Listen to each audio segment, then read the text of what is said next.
Welcome to the GPLama YouTube channel and to the new Garmin Edge 1050. Now there's a lot of interesting changes made to this device, some obvious, some not so obvious, and there's a lot to get through. So in this video, I'll cover off the key features and what's new early on, so you'll be straight up to speed within a few minutes. If you've got a little more time to hang around, we'll have a look at this device on the bench with a close-up of that screen and a few of the key features.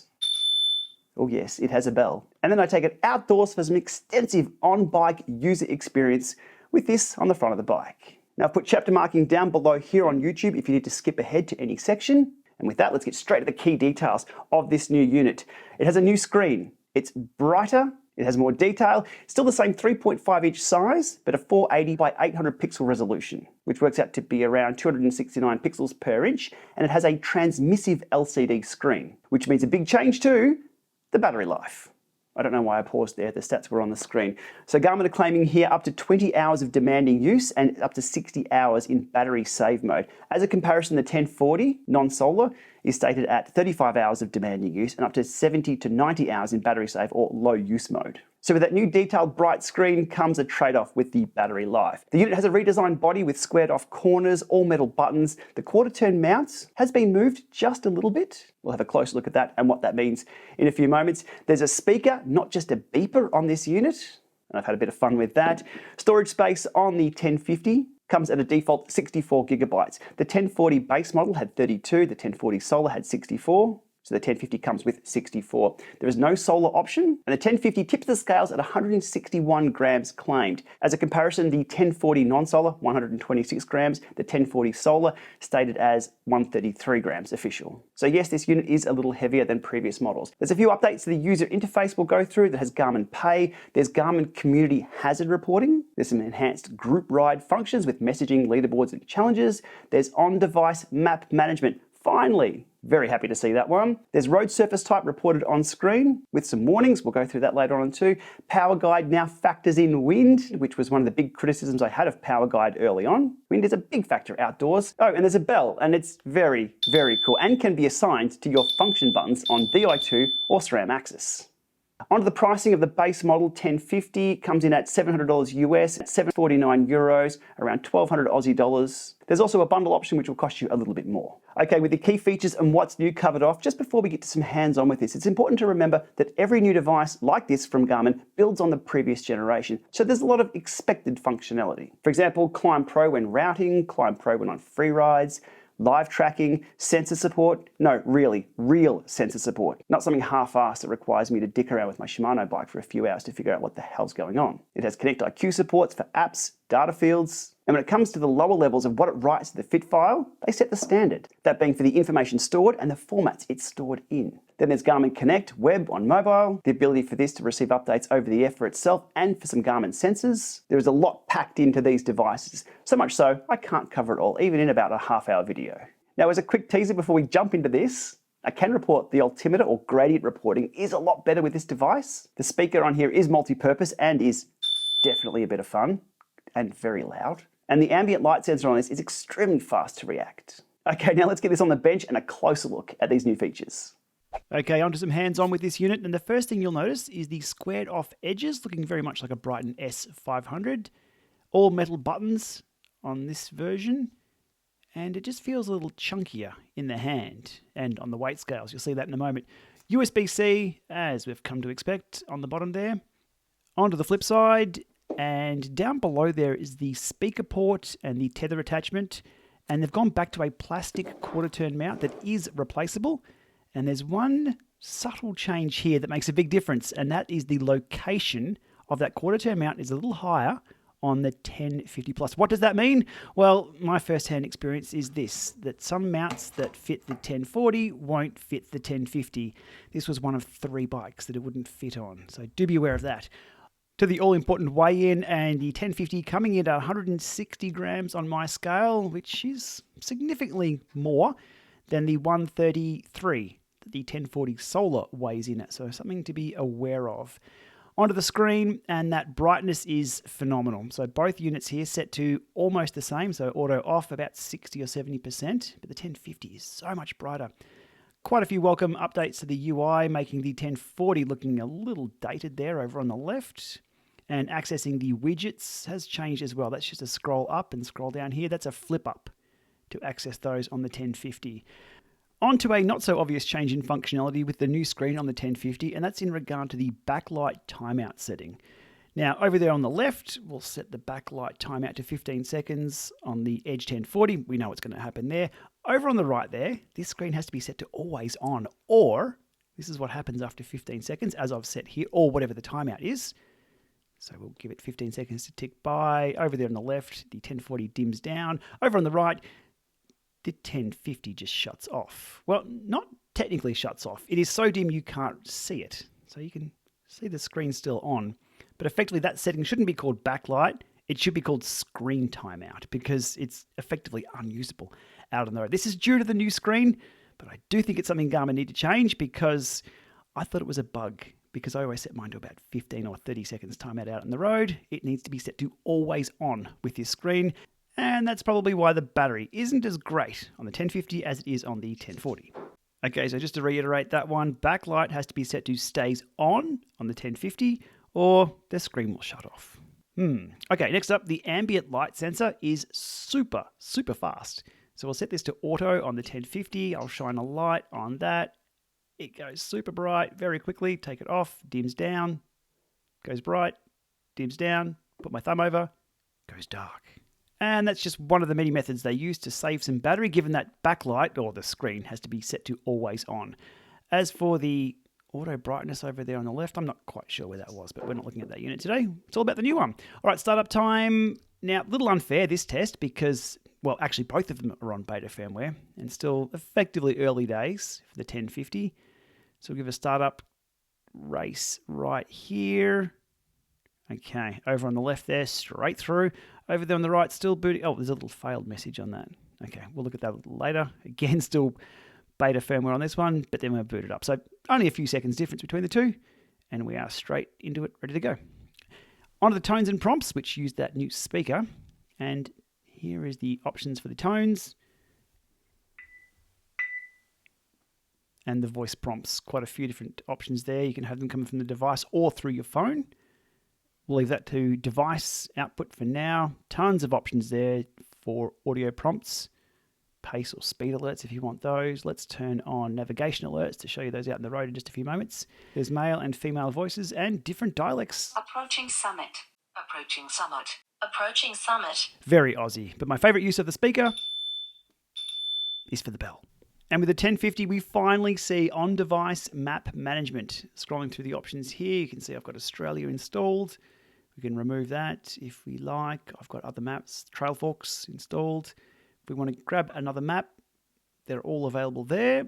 Let's go for Hong Kong. That's one of the smaller areas. Now, these will download, I wouldn't say quickly, but they will download if you just leave the device on after you've ticked on whichever box or whichever region you want. And away you go. Good stuff. Great to see this feature. And finally, one thing of note with the updated USB data protocol, it's now using MTP, so you cannot plug it into a Mac and get a drive letter like that. You'll need to use a tool such as the Android file transfer tool and pull your files on and off. It's not quite as straightforward, but if you're on a Mac, you'll need to use one of these tools. Windows, you're fine, and Garmin Express works fine, as per normal, on both Mac and Windows. Okay, for now, that's enough of the bench testing. Let's get out on the road. In 120 meters, turn right. Now, if this looks familiar, Turn right. it's because it's the exact same set of tests that I put another unit through the other day. And, well, as you see here on screen, it's a very different 110 meters, turn left. experience. I'm routing to start of route. I've got turn-by-turn navigation. I've got directional prompts. I've got voice alerts. This thing just In 70 works. meters, the roundabout, take the first exit. Okay, first exit, no worries. I was on the map screen there. Taking the turn, and there's not even a debate to be had. The experience I'm having here is light years ahead of what I was testing the other day. Okay, now approaching the turn without the map screen on, what happens? 150 meters, turn left. I get a visual prompt, I get a text guide, I get audio prompts. In 60 meters, turn left. I get another audio prompt, and as I do a head check here and turn the corner, it'll flip me back to the screen that I was on prior to that, and also announce the next turn. In 850 meters, turn right. All right, that was kind of handy, which is what we expect these devices to be. Okay, a little further down the road. In 1.5 kilometers, take the left fork. And following a route, ClimbPro kicks in just nicely here. And I do have to play this section, because somebody obviously told these kookaburras my FTP.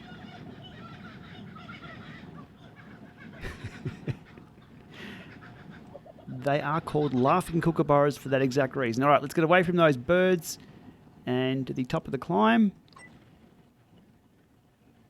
Okay, 15 meters climbing to go, 8%, 7%, tops out. All right, now here's something interesting, and it's possibly due to the underlying data of this route. Just as I finish, 7%, 10%, 20%, 146%. What? Okay, dead. And climb complete. So, interesting little occurrence there with that data. I'll dive into that a little bit more at a later date and on free rides with ClimbPro, which was also working just fine. And you'll see that in just a few moments too. Continuing to put the Edge 1050 up against the same set of test scenarios as I did another unit. This is the reroute on the fly test. I've missed my turn there on the left. I'm heading straight into town when the Garmin has figured out I've taken the wrong turn. There's a little timeout bar that times out right now. And we'll do an auto reroute calculation. Present me with the options that it's come up with, which looks pretty clear to me. That will time out. Let's zoom back out on that. Looks pretty good to me. And when I hit that ride button, I then get the updated route, turn-by-turn navigation, and pretty clear directions on where I have to go. In fact, it's got road names there. Look, I've got to turn left on Swinglers Road in 850 metres. Easy done, as it should be. Oh, and look, radar alert. Good. Finish line in 150 meters. Rolling in to finish my 5 climbs route, which only includes 4 climbs when I do that deviation. And over the tram tracks, which are slippery. Take note. And here we go. End of route. Woohoo! I win. And it didn't reload the route or try and take me back to the start of that route. This is exactly as it should be. I've completed the route. It's gone. We're done. Now, back to those slippery tram tracks. These can be pretty slippery, right? Well, let's report a hazard. Pull up the menu here. Hazard reporting. Slippery surface. Hit report. Done. All right, that's all we need to do the community hazard reporting of a slippery surface. But I'm not quite sure what that's done from here. So let's skip ahead and look at the bell and then come back to the hazards the next day. Okay, out to the skipped and rail trail to test out this bell. Target locked and loaded. Ding, ding, mate. Ding, ding. All right, he finally turned around. Target number 2, acquired. Okay, the dog heard me. The old mate was on his phone.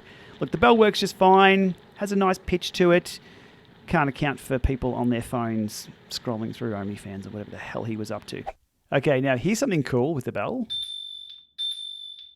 It's an assignable action for your hidden buttons. So if you have the Ant Plus function button set up on your SRAM axis, you can have single press bell, press and hold, whatever you like, on either side. But ding ding. Very cool stuff. And Shimano's not to be left behind. You can also do this with D-Fly.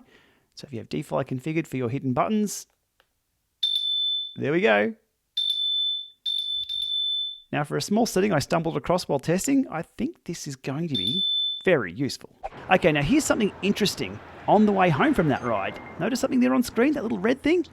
That's a slippery hazard that I reported the day before. Interesting. So I took a day to show up. And then once I clicked on it, I was warned of a slippery surface being 429 meters away. I rode a little closer towards it. And you can see there, even when I'm not on the map screen, it still shows me that little hazard there. Now I'm guessing the way those hazards work, it tries to do a full road route there because it pops up and reroutes me to 198 meters away. And when I ride a little further away from it, so there's a quick look at the hazard reporting and what happens on screen. A little bit more to dig into at a later date once people start reporting a lot more of these out in the road with these devices. Putting Garmin Pay to the test, and I've got to say the experience is just a little awkward, having to untether the unit, having to, well, unlock it. Okay, I'm okay with having to unlock it, but I'm getting disconnect alerts from my radar. I'm getting auto pause start stops. I can't put this in my pocket until I lock the screen. It works. It's a great backup. Thank you. It's just that I think I'll rely on my phone rather than this thing beeping non-stop in the cafe. Look, I don't mind this as a value add, but I don't think it's a killer feature. Testing out Strava live segments on the Edge 1050 with a nice little 6K or so loop around Lake Wendouree on a very cold winter's day, turning into the start line here, and away we go.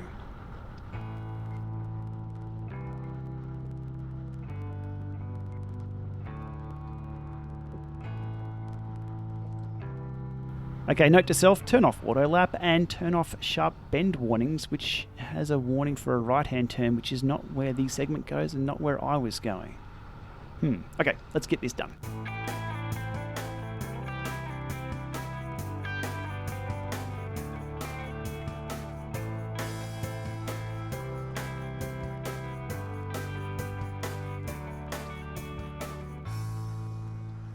Alrighty, with another auto lap popping up as I finish. Coming into the home straight, 8:56, my PB from 2017. How close can I get as I undertake this car on the bike path? Okay, my carrot has finished. Jason, well done. You've still got me by a few seconds. And I'll pause it right here. Because I was doing a loop, it just put me on another segment and another go. I didn't have that with me. I've matched my PB of 8:56.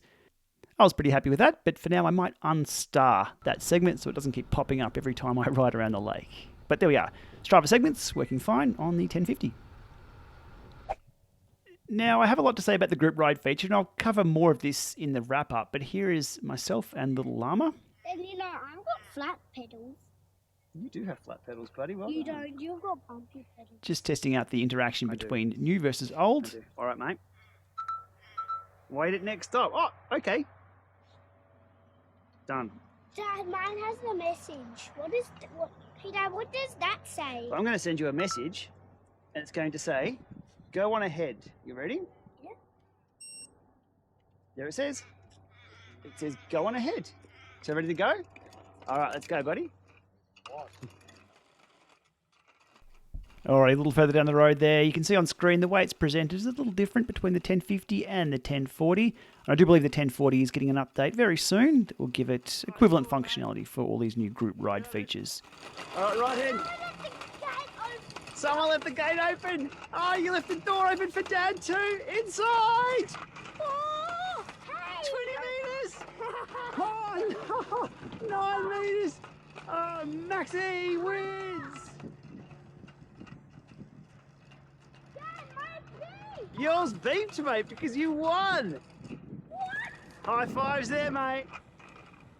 Good job. Good race. That was faster, Daddy. I know, mate. Oh, we're almost home. We are. Okay, out here on a very ordinary day in Ballarat in winter to answer the question, have they fixed the grade percentage display? Or, in other words, how well does the altimeter work in real time?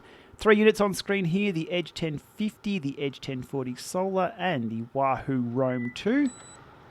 All which support ClimbPro in freeride, which is just all popped up here on screen as I hit this climb. And you can see the percentage there on the 1050 climbing a lot faster than the 1040.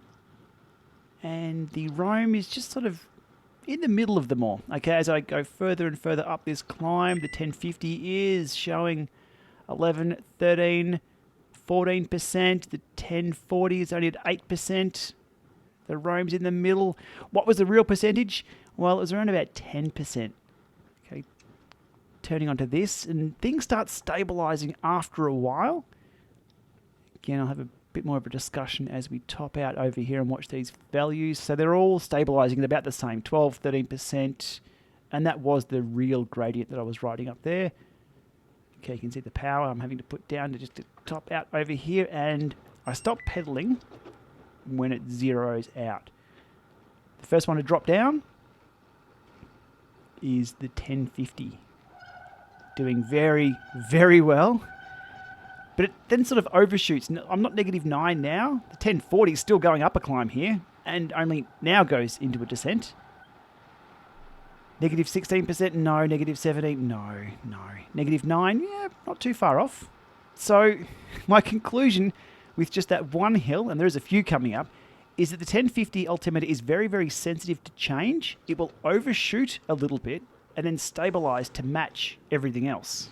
Yeah, it was raining. I'll clean the screen a few times here. Okay, as we start the next climb, the 1040 is still going down negative 7. That's a negative 5. Car back.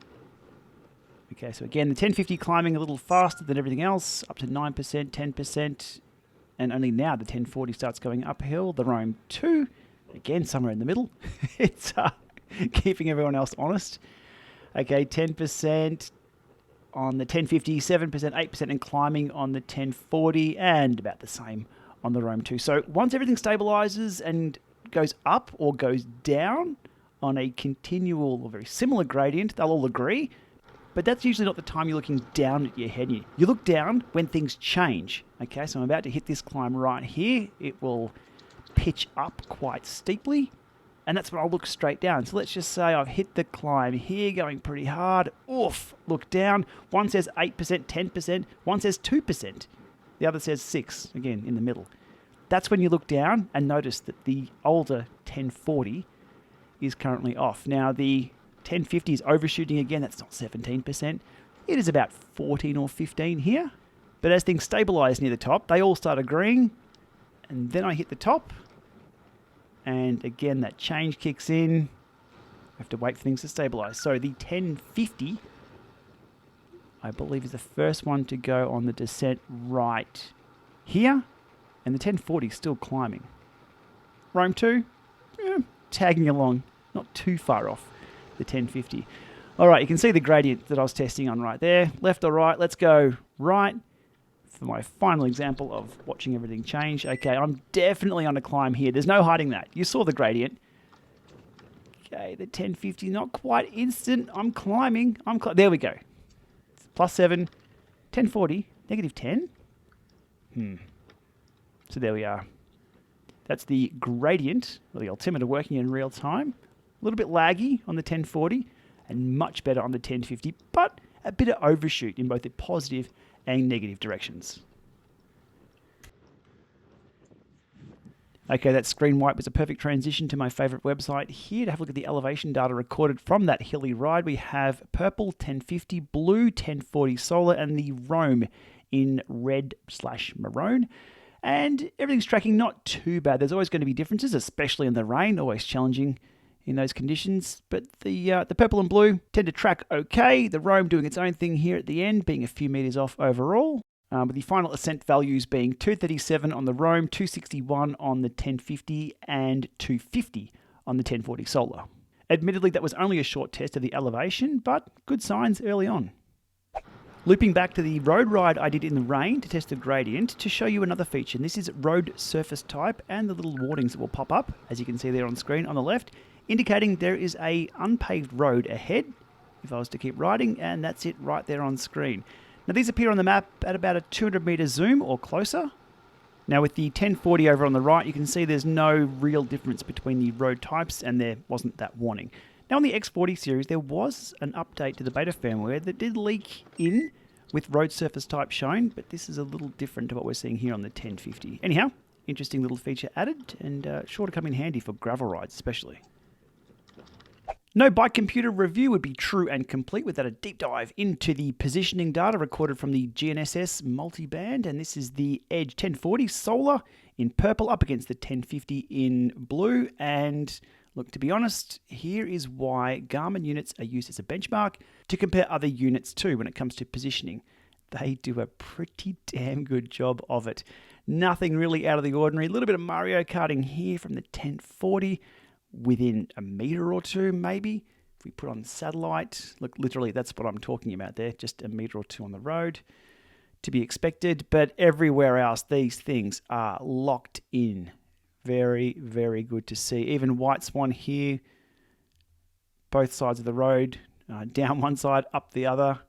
These things are trending very, very well, and nothing to report here other than this is why they are the benchmark. But having said that, I kept challenging these units, this time putting the 1040 up against the 1050 and the Roam 2, all supporting multi-GNSS multiband, and along this section through here, which recorded with the GoPro on a rainy day looks exactly like this. Yes, it's pretty gloomy along there.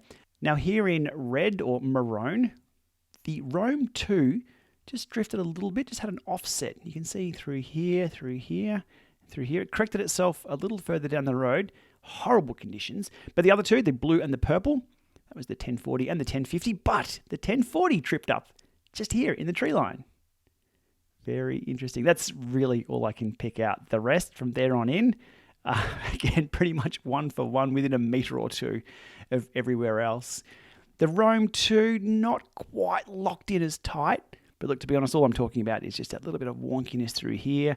And if we put on satellite, we're looking at meters, which is probably the margin of error for these things. So look, overall, no major drifting around corners or anything like that. All three units I had on the bike were reliable, they worked. And aside from those few minor glitches, which do happen, I was pretty happy with what I was seeing. But with the focus of this video being on the 1050 and its accuracy and precision, it's looking pretty good to me.